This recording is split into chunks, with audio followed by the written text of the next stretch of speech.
Le 17 décembre 1944, avant l'aube, le froid était si intense aux Ardennes que le souffle des hommes gèle en sortant de leur bouche. Le colonel Jochen Peiper, commandant du 12e régiment Panzer SS, se tenait dans la pénombre d'un poste de commandement temporaire, observant les rapports qui arrivaient de ses unités en avant. À 39 ans, Peiper incarnait le soldat allemand parfait, discipliné, intelligent, impitoyable. Depuis 3 jours, l'offensive des Ardennes avait déjà coûté des milliers de vies. Des tanks Panthère avançaient à travers la Belgique enneigée, écrasant tout sur leur passage. Les Américains, pris par surprise, se repliaient en désordre.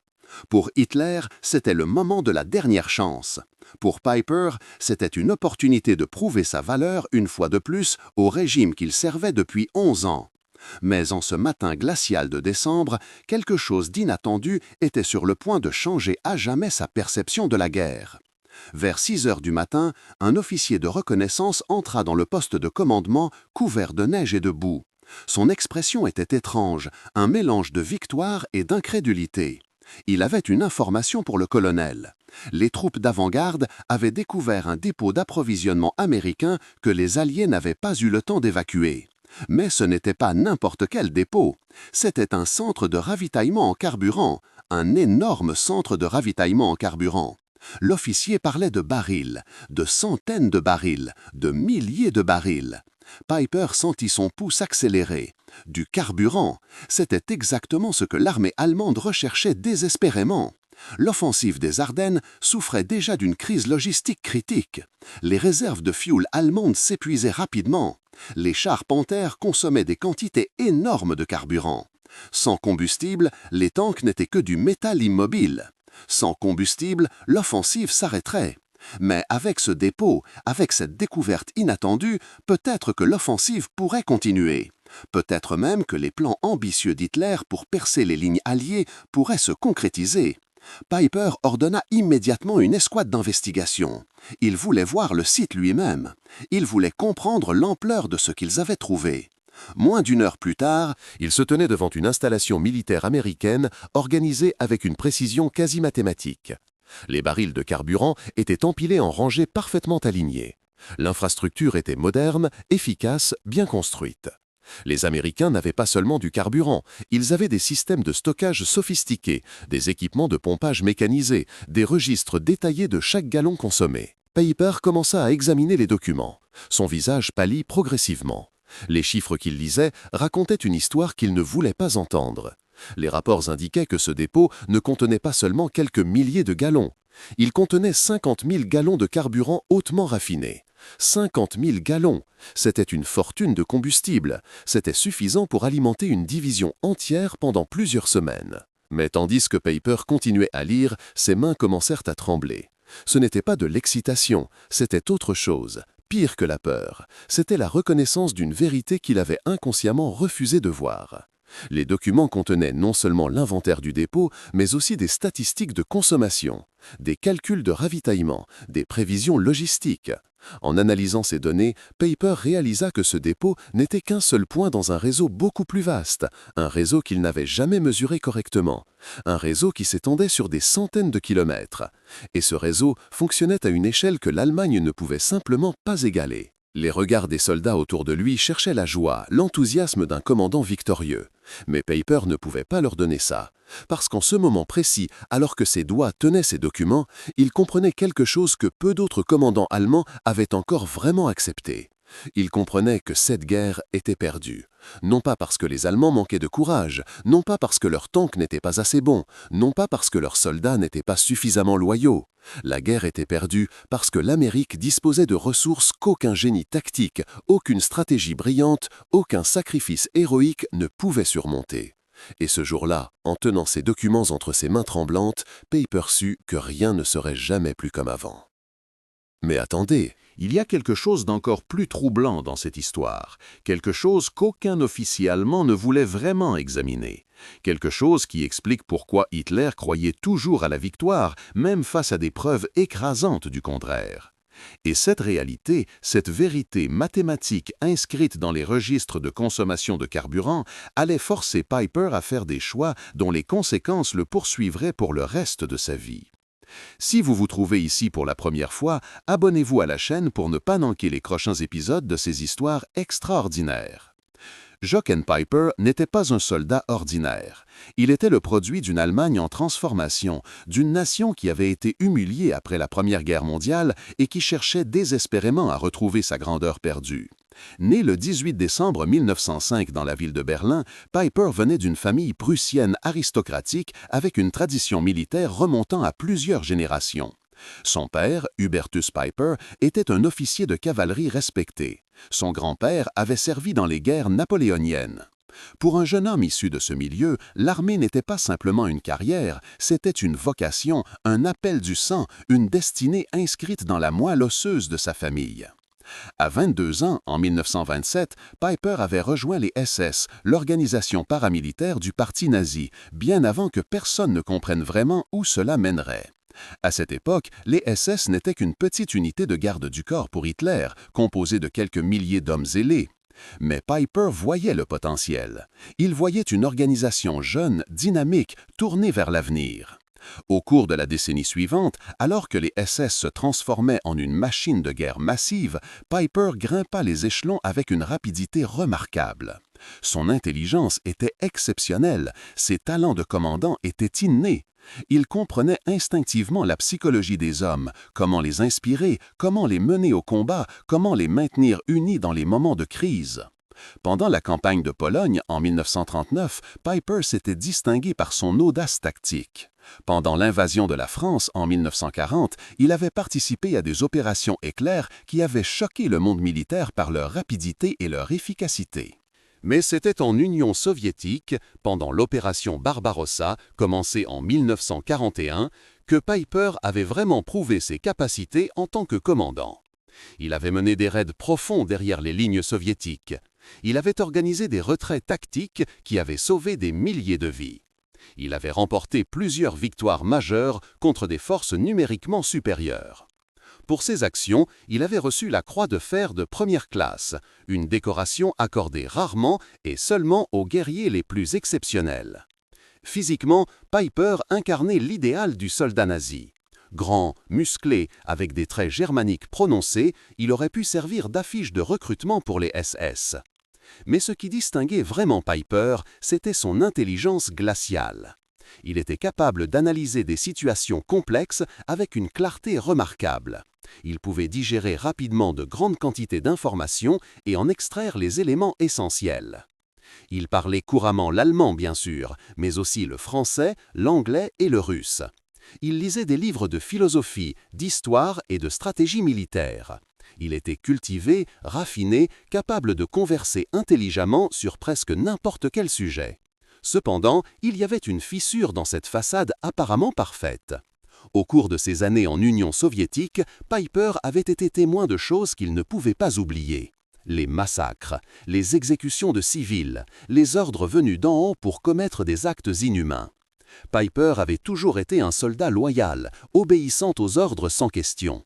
Mais progressivement, imperceptiblement, ses convictions commençaient à se fissurer. Il n'avait jamais exprimé ses doutes ouvertement, ça aurait été du suicide politique dans la SS.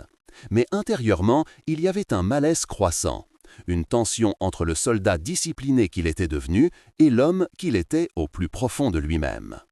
En 1944, à l'âge de 39 ans, Piper était l'un des plus jeunes colonels de la Wehrmacht, le plus haut gradé parmi les commandants de division Panzer. Il commandait le 12e régiment Panzer SS, composé d'environ 2500 hommes et 70 chars Panther. Ces soldats le respectaient profondément. Ils savaient qu'il les mènerait à la victoire, ou du moins, c'est ce qu'ils croyaient. Mais Piper portait maintenant un fardeau que peu d'autres portaient, la conscience que la fin approchait, que peu importe les victoires tactiques, peu importe les combats menés avec bravoure, la guerre était en train d'être perdue à une échelle qui transcendait le champ de bataille. Et ce jour du 17 décembre, dans ce dépôt de carburant américain, cette réalité allait devenir impossible à ignorer. Le dépôt d'approvisionnement américain s'étendait sur plusieurs hectares. Ce que Peiper vit en arrivant sur le site le laissa momentanément sans voix. Ce n'était pas simplement une accumulation chaotique de barils de carburant, c'était une installation militaire conçue avec une précision remarquable. Les barils étaient organisés en rangées parfaitement alignées, chacun numéroté et catalogué. Il y avait des équipements de pompage mécanique, des systèmes de filtration, des conduites en acier qui reliaient les réservoirs principaux aux points de distribution. Des panneaux indiquaient clairement les différents types de carburant, de l'essence pour les véhicules légers, du diesel pour les poids lourds, du kérosène pour les avions. Tout était étiqueté en anglais, bien entendu, avec une clarté administrative qui contrastait brutalement avec le chaos et l'improvisation que Peiper voyait dans les installations allemandes. Son aide de camp, le Hauptsturmführer Klaus Weber, un homme d'environ 30 ans aux yeux intelligents, s'approcha du colonel. Sa voix tremblait légèrement. Il avait compté les barils. Il y en avait environ 3500 stockés sur le site. Les documents indiquaient que chaque baril contenait environ 50 gallons américains. Weber n'était pas un mathématicien, mais même lui pouvait faire le calcul. 3500 barils multipliés par 50 gallons égalaient 175 000 gallons de carburant pur et hautement raffiné. Peiper hocha la tête. Il savait déjà cela en lisant les rapports, mais voir la réalité physique était différente. C'était écrasant. Un sergent s'approcha avec une liasse de documents qu'il avait trouvés dans le petit bâtiment administratif du dépôt. Des registres d'inventaire, des feuilles de consommation, des rapports logistiques détaillant le mouvement du carburant vers différentes unités alliées. Peiper commença à les examiner systématiquement. Son expression devint de plus en plus grave à chaque page. Les chiffres racontaient une histoire qu'il ne voulait absolument pas comprendre. Mais qu'il ne pouvait pas ignorer. Ce dépôt, selon les documents, n'était que l'une des 17 installations de ravitaillement en carburant opérant dans un rayon de 300 km. 17 dépôts, chacun contenant des quantités similaires, certains même plus grands. Les Américains n'avaient pas seulement du carburant pour une bataille, ils avaient du carburant pour une guerre prolongée, pour des mois et des mois de combats intensifs. Et ce qui était encore plus troublant, c'étaient les statistiques de consommation quotidienne enregistrées dans les rapports. Peiper s'assit sur une caisse en bois, tenant les documents entre ses mains. Sa voix était calme, mais son ton était étrange, comme s'il parlait à quelqu'un d'autre, pas à Weber. Il lut à haute voix les chiffres. Les véhicules de combat américains consommaient environ 90 000 gallons de carburant chaque jour. Chaque jour! Pas par semaine, pas par mois. Chaque jour. Et ce n'était que pour les opérations en Europe occidentale. Les Américains avaient d'autres théâtres d'opération, le Pacifique, l'Asie du Sud-Est. Leurs besoins globaux en carburant dépassaient les 3 millions de gallons par jour. Weber pâlit. Il comprenait ce que cela signifiait. Cela signifiait que même si les Allemands capturaient 100 dépôts, cela ne changerait rien. Les Américains pouvaient simplement en construire d'autres. Les Américains avaient accès à des raffineries géantes. Les États-Unis produisaient plus de carburant en une semaine que l'Allemagne ne pouvait en produire en 3 mois. Et avec le bombardement intensif des raffineries de pétrole allemandes par l'aviation américaine et britannique, la production allemande diminuait mois après mois. Peiper se leva lentement, tenant toujours les documents. Il demanda à Weber s'il voyait ce que lui voyait. Weber ne répondit pas immédiatement. Peiper continua. Il dit que ce dépôt n'était pas une victoire, c'était une preuve mathématique incontestable, écrite en chiffres et en statistiques, que la guerre était perdue. Non pas demain, non pas la semaine prochaine, mais inévitablement, mathématiquement, scientifiquement perdue. L'Allemagne ne pouvait tout simplement pas égaler la capacité de production industrielle américaine. Pas maintenant, pas jamais. Les soldats autour d'eux ne comprenaient pas pourquoi leur commandant semblait démoralisé. Ils avaient capturé du carburant, c'était un succès, c'était ce qu'on leur avait dit. Mais Peiper voyait au-delà de cette victoire tactique. Il voyait la réalité stratégique globale, et cette réalité était terrifiante. Les heures qui suivirent furent parmi les plus sombres de la vie de Jochen Peiper. Il s'enferma dans une petite tente avec les documents américains, refusant de voir quiconque, pas même ses officiers supérieurs. Il étudia chaque page, chaque chiffre, chaque statistique. Plus il lisait, plus l'ampleur de la réalité lui semblait insurmontable. Les registres de consommation révélaient des détails que peu de commandants allemands comprenaient vraiment. Chaque char Sherman américain consommait environ 17 gallons de carburant pour parcourir 100 km. Un char Panther allemand, bien plus lourd et plus puissant, consommait environ 30 gallons pour la même distance. Les camions de ravitaillement américains, modernes et efficaces, pouvaient transporter des quantités massives de carburant sur de longues distances sans panne mécanique. Les camions allemands, nombreux capturés aux Français ou aux Soviétiques, s'effondraient régulièrement sous le stress des longs trajets. Mais ce n'était que le début. En étudiant plus attentivement les documents, Piper découvrit des informations encore plus révélatrices. Les Américains construisaient des oléoducs portables, oui, portables, qui leur permettaient de pomper du carburant directement depuis les dépôts vers les lignes de front.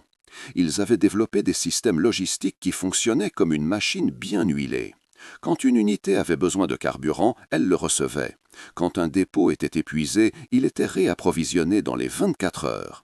Les Américains avaient transformé la logistique en une science, tandis que l'Allemagne continuait à fonctionner comme elle l'avait fait pendant des siècles, avec improvisation, avec courage, avec l'espoir que quelque chose fonctionnerait. Piper calcula mentalement les chiffres. L'Allemagne produisait environ 150 000 gallons de carburant par semaine pour toute l'armée allemande, infanterie, artillerie, aviation, marine, tout. Les États-Unis produisaient plus de 400 000 gallons par jour, non pas par semaine, par jour.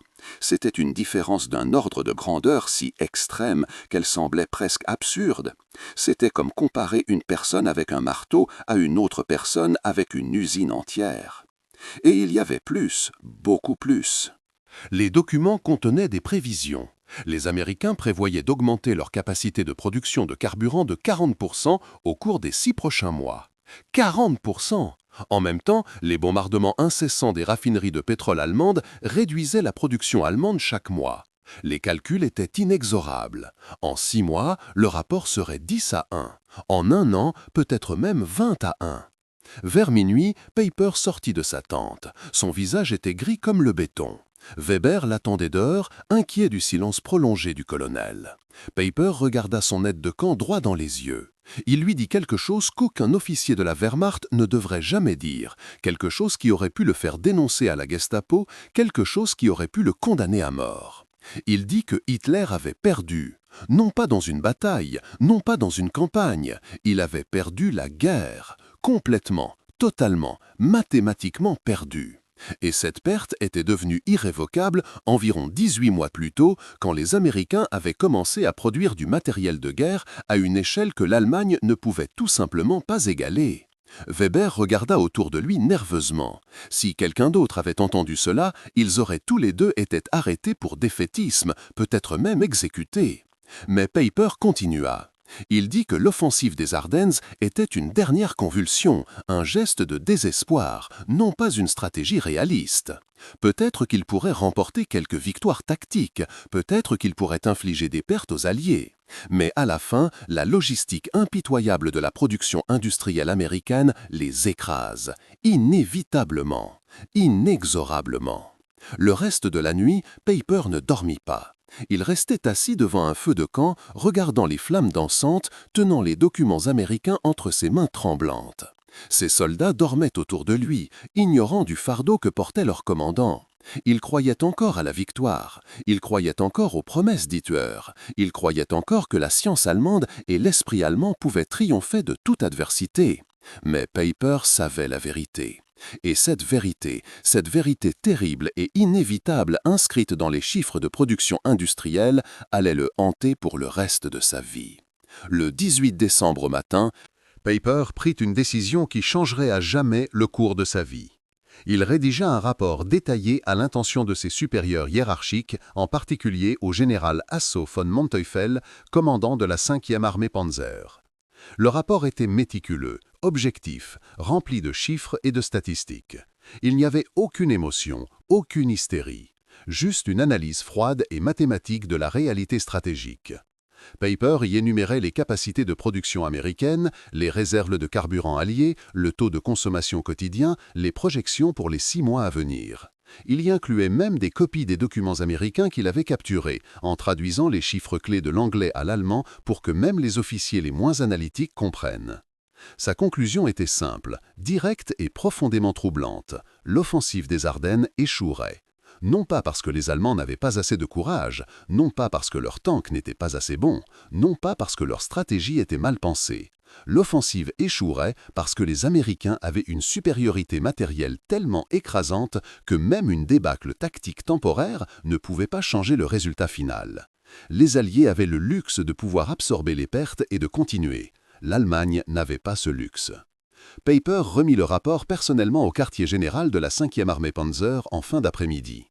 Il vit les visages des officiers qui le lisaient. D'abord, l'incrédulité. Ensuite, la compréhension lente de ce qu'il disait. Finalement, une sorte de malaise profond. Le général von Manteuffel lui-même appela Peiper dans son bureau. Il était un homme âgé, environ 60 ans, avec les traits usés d'un soldat qui avait vu trop de guerre. Von Manteuffel écouta silencieusement pendant que Peiper expliquait les chiffres en personne. À un moment donné, von Manteuffel posa le rapport sur son bureau et demanda à Peiper s'il était absolument certain de ses calculs. Peiper répondit que oui. Il dit que les documents américains étaient clairs, les chiffres ne mentaient pas. La capacité industrielle américaine était simplement inaccessible. Et plus important encore, les Américains augmentaient continuellement cette capacité, tandis que l'Allemagne la perdait. C'était comme regarder deux courbes mathématiques. L'une montait, l'autre descendait, et elles divergeaient à chaque instant qui passait. Il continua à commander ses troupes avec toute l'efficacité et la discipline qu'on attendait de lui, mais intérieurement, il était déchiré. L'offensive des Ardennes se poursuivait et certaines unités allemandes réussissaient à avancer rapidement à travers la Belgique enneigée. Les Américains, initialement surpris, commençaient cependant à organiser leur défense. Et à chaque jour qui passait, la réalité que Peiper avait découverte se confirmait davantage. Les Alliés ne s'effondraient pas. Au lieu de cela, ils renforçaient leur position, amenant plus de troupes, plus d'équipements, alimentant le tout par cette gigantesque machine logistique américaine que Peiper avait vue de ses propres yeux. Le 21 décembre, soit 4 jours après la découverte du dépôt de carburant, Peiper reçut un ordre direct du commandement supérieur. Il devait continuer à avancer, il devait attaquer plus fort, il devait briser les lignes alliées coûte que coûte. L'offensive était cruciale pour le succès de l'opération Wart am Rhein, la veille sur le Rhin, le nom de code d'Hitler pour l'offensive des Ardennes. Peiper relut cet ordre plusieurs fois, sentant l'absurdité surréaliste de la situation. Il savait que cette offensive était vouée à l'échec. Il savait que les chiffres ne fonctionnaient tout simplement pas. Mais le commandement attendait de lui qu'il continue comme si de rien n'était, comme si les calculs mathématiques de production industrielle n'existaient pas. Il convoqua ses officiers supérieurs pour une réunion de planification stratégique. Les hommes qui entrèrent dans sa tente étaient pleins d'enthousiasme et de confiance. Ils croyaient à la victoire. Ils croyaient que l'offensive des Ardennes était le renouvellement allemand, la dernière chance qui réussirait. Peiper regarda leurs visages jeunes et idéalistes et il eut du mal à respirer. Ces hommes allaient mourir. Beaucoup d'entre eux, probablement la plupart, seraient morts dans les 2 mois qui viendraient.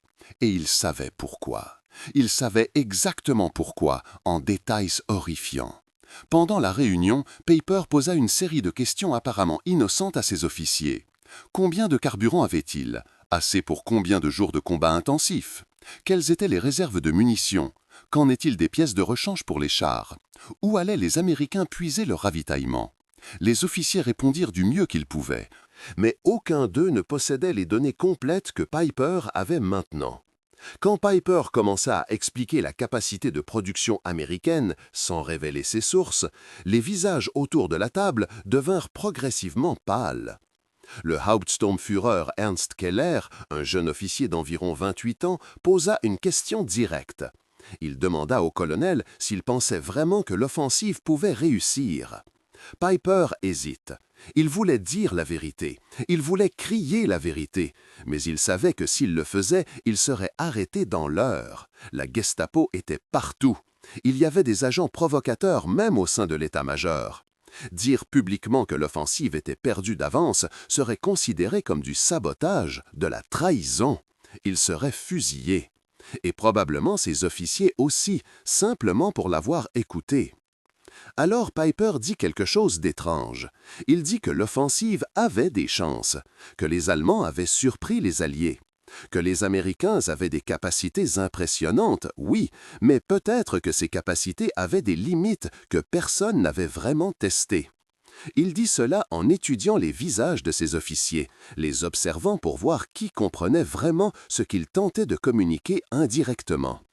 Keller le regarda longtemps et Piper vit une compréhension silencieuse passer entre eux. Keller savait.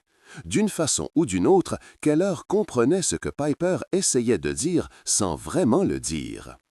Au cours des jours suivants, Piper tenta discrètement de sonder d'autres officiers supérieurs, cherchant à voir s'il y avait d'autres commandants qui voyaient ce qu'il voyait. Il découvrit que oui, il y en avait. Un colonel de l'artillerie nommé Weber, pas le même Weber qui était son aide de camp, lui confia lors d'une réunion que les chiffres qu'il voyait ne correspondaient tout simplement pas à un scénario de victoire. Mais Weber dit aussi, avec une amertume palpable, que dire ces choses à haute voix était pratiquement du suicide. L'état-major d'Hitler punissait les doutes. Les généraux qui posaient des questions trop difficiles disparaissaient. Certains se retrouvaient au front en première ligne, d'autres tout simplement disparaissaient. L'ironie était absolue et intolérable. Pendant que des milliers de jeunes soldats allemands mourant sur les champs de bataille de Belgique croyaient à la victoire, Les officiers qui les commandaient, au moins les plus intelligents et les plus analytiques, savaient déjà que c'était fini, que la cause était perdue, que chaque mort était inutile, que chaque sacrifice était en vain. Et pourtant, ils continuaient à donner des ordres, à inspirer leurs hommes, à les mener au combat, sachant que le résultat était déjà écrit par les courbes mathématiques inévitables de la production industrielle mondiale. Piper se demanda si c'était cela la vraie nature de la guerre. Non pas un affrontement entre les bons et les mauvais, mais simplement un conflit entre ceux qui comprenaient les mathématiques et ceux qui ne les comprenaient pas. Et les perdants n'étaient pas ceux qui n'avaient pas assez de courage, c'étaient ceux qui manquaient de ressources. Les prédictions de Piper se matérialisèrent avec une précision qui aurait presque semblé comique si elle n'avait pas été aussi tragique. L'offensive des Ardennes, qui avait commencé avec tant d'espoir et d'enthousiasme le 16 décembre, commença à s'effondrer dès le 23 décembre. Les Alliés, ayant surmonté leur surprise initiale, avaient mobilisé leurs ressources massives. Des dizaines de milliers de soldats américains et britanniques arrivaient de tous les côtés. Les aérodromes alliés, alimentés par ce carburant que Piper avait vu dans les dépôts, envoyaient des centaines d'avions chaque jour pour bombarder et mitrailler les colonnes allemandes. Les Allemands ne disposaient pas d'une supériorité aérienne comparable. Leurs réserves d'essence pour les avions s'épuisaient rapidement. Le problème fondamental que Piper avait identifié devint immédiatement apparent sur le terrain. Les divisions allemandes manquaient de carburant. Les chars Panthère, si puissants et si admirés, commencèrent à rester immobilisés simplement parce qu'il n'y avait pas assez de combustible pour les faire rouler. Même le dépôt de carburant que Piper avait capturé, avec ses 175 000 gallons, s'avéra être une goutte dans un océan. À l'échelle de l'offensive entière, ce carburant représentait environ 2 jours de consommation totale pour toutes les unités allemandes impliquées. 2 jours. Après cela, le pénurie recommença. Les Américains, en revanche, disposaient d'une logistique fluide et efficace. Leurs dépôts de carburant continuaient à fonctionner. Leurs pipelines portables continuaient à pomper du combustible vers les lignes de front. Leurs camions de ravitaillement continuaient à circuler, apportant ce dont les troupes avaient besoin. Les Américains pouvaient se permettre de perdre des batailles tactiques et de continuer quand même. Les Allemands ne pouvaient pas. À la fin du 25 décembre, il devint clair que l'offensive des Ardennes avait échoué. Piper reçut l'ordre de se retirer. L'ordre était humiliant. Après avoir avancé pendant 9 jours, les Allemands reculaient maintenant. Et ils reculaient vite, chassés par cette supériorité aérienne et matérielle que Piper avait prédite. Au cours de la retraite, Piper observa les visages de ses soldats. L'enthousiasme initial avait disparu, remplacé par une compréhension croissante que quelque chose s'était mal passé, que le grand renouveau qu'on leur avait promis n'arriverait jamais. Au cours des 2 mois suivants, de janvier à mars 1945, l'offensive des Ardennes se transforma en une véritable catastrophe. Les chiffres finaux, une fois compilés, racontaient l'histoire complète. Les Allemands avaient subi approximativement 100 000 pertes, tués, blessés, capturés ou disparus. Les Alliés avaient subi environ 90 000 pertes. À la surface, cela ressemblait presque à un match nul, mais cela ne l'était pas. Les Allemands ne pouvaient pas remplacer leurs 100 000 pertes. Leurs usines produisaient à peine suffisamment de soldats entraînés pour compenser les pertes mensuelles, sans parler d'une défaite d'une telle ampleur. Les Alliés, en revanche, pouvaient non seulement remplacer leurs 90 000 pertes, mais ils pouvaient aussi augmenter la taille de leurs forces. En termes de matériel, les Allemands avaient perdu environ 900 chars et autres véhicules blindés. Les Alliés avaient perdu environ 700. Encore une fois, cela ressemblait presque à un match nul. Mais les Allemands ne pouvaient produire que 150 nouveaux chars par mois à ce stade de la guerre. Les Alliés en produisaient plus de 500. Les mathématiques étaient impitoyables. Pendant ce temps, les bombardements continus des raffineries de pétrole allemandes réduisaient la production de carburant allemand. En février 1945, l'Allemagne produisait moins de 50 000 gallons de carburant par semaine. En mars, c'était tombé à 35 000 gallons par semaine. Les Allemands consommaient 10 fois cette quantité chaque semaine. Même l'arithmétique la plus basique montrait que c'était impossible à soutenir.